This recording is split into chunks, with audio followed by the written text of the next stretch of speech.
मंत्री है, स्वास्थ्य मंत्री सोए हुए हैं, चुटभैया नेता जो है हर वार्ड में लोगों को परेशान करें। पानी की समस्या को लेकर आपने बात की, किस तरह की?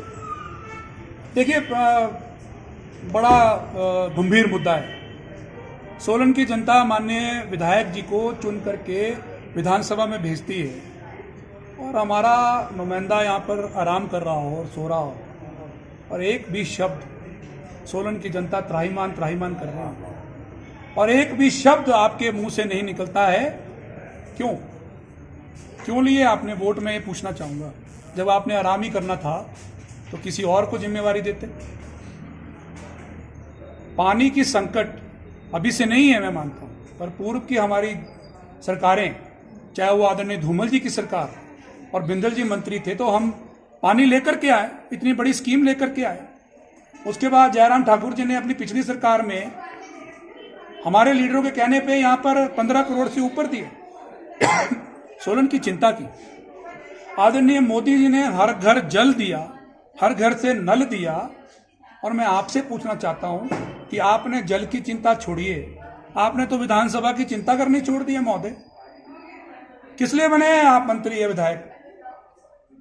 चुप रह करके काम नहीं होते मान्यवर। आपको माननीय मुख्यमंत्री जी से सोलन की चिंता करनी पड़ेगी, क्योंकि आपने यहां के लोगों से वोटें ली हैं और वोट लेकर के आप आराम से नहीं बैठ सकते और भारतीय जनता पार्टी आपको आराम से नहीं बैठने देगी। इसकी चिंता भारतीय जनता पार्टी करेगी और जल्द ही हम आपका गिराव करेंगे। आप लाइए ना पानी की नई स्कीम, आपकी सरकार है। जब ममलीक में कॉलेज वापस लिया जाता है, आदरणीय जयराम ठाकुर जी ने कॉलेज दिया, आपकी सरकार ने, सुक्खू सरकार ने उसको वापस लिया। आप एक शब्द नहीं बोलते। चैल के अंदर एक आदमी 40 किलोमीटर की दूरी से पचारा कंडा घाट पहुंचता है पहुंच करके वो फाइल लेकर के एसडीओ कार्यालय पहुंचता है।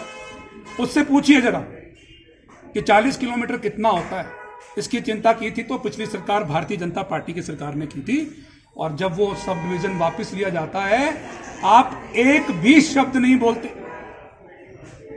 अरे भैया, आप माननीय मुख्यमंत्री जी को बता भी सकते थे कि कितना जरूरी है। 40 किलोमीटर से आना पड़ेगा एक उपभोक्ता को अपनी फाइल लेकर के।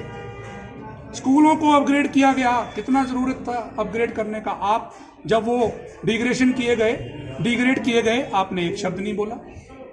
पानी 5-5 दिन शहर के अंदर नहीं आ रहा है, आपको चिंता नहीं है। आप शिमला में बैठे अपनी कोठी में आराम कर रहे हैं।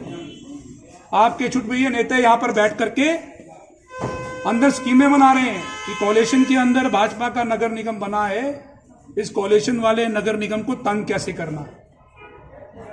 अधिकारी वर्ग हो चाहे कर्मचारी वर्ग हो, वो दबी जबान में एक ही बात कह रहा है कि हमारे पास तो फंड ही नहीं है, हम काम कैसे करें। ये तो नगर निगम सेल्फ एंड बॉडी है, वो अपना काम चला रही है। पर आपने तो जो सेंट्रल गवर्नमेंट द्वारा एड दी जाती है, हर नगर निगम को जो पैसा दिया जाता है, वो भी वापस ले लिया। क्यों लिया आपने वो पैसा वापस? एक एक कर्मचारी अधिकारी बेला बैठा है, वो कह रहा है हम पे काम ही नहीं है, फंड नहीं है। Total failure of management of this government, total failure of this government and this vidhayak. Nothing they are doing over here. कुछ नहीं कर रहे हैं, सोलन की जनता की चिंता नहीं कर रहे। 2 कूलरों का उद्घाटन करा मान्यवर आपने, धन्यवाद, आपने 2 कूलर दिए। बस वो 2 कूलरों में पानी भी तो चाहिए, वो कहां से आएगा? सोलन की जनता ने आपको वोट दी है सर, आप जाइए विधानसभा में, उठाइए उसको। चुप रह करके कुछ नहीं होने वाला। हॉस्पिटल दिया जयराम सरकार ने, 10 करोड़ की पेमेंट पेंडिंग है। माननीय मुख्यमंत्री जी ने कहा मुझे बताइए पीडब्ल्यूडी की कौन सी पेमेंट पेंडिंग है। मैं सोलन का उदाहरण देता हूं। पीडब्ल्यूडी विभाग के इतना बड़ा हॉस्पिटल जयराम सरकार ने दिया, आपने उसकी फंडिंग रोक दी। और माननीय मंत्री जी एक भी बात नहीं कर रहे। हॉस्पिटल के अंदर हमारे डॉक्टर्स इतने दिन से स्ट्राइक पे बैठे हैं, फिर भी काम कर रहे हैं, आपने उनकी सुध नहीं ले रहे। तो this is the complete failure of this government. और जो हमारे विधायक हैं वो अपनी जिम्मेवारियों से भाग रहे हैं और जनता इनको जल्दी जवाब देगी, मेरा ऐसा मानना है। और हम लोकसभा चुनावों के अंदर चारों की चारों सीटें जीतेंगे, ऐसा हमारा भारतीय जनता पार्टी का मानना है।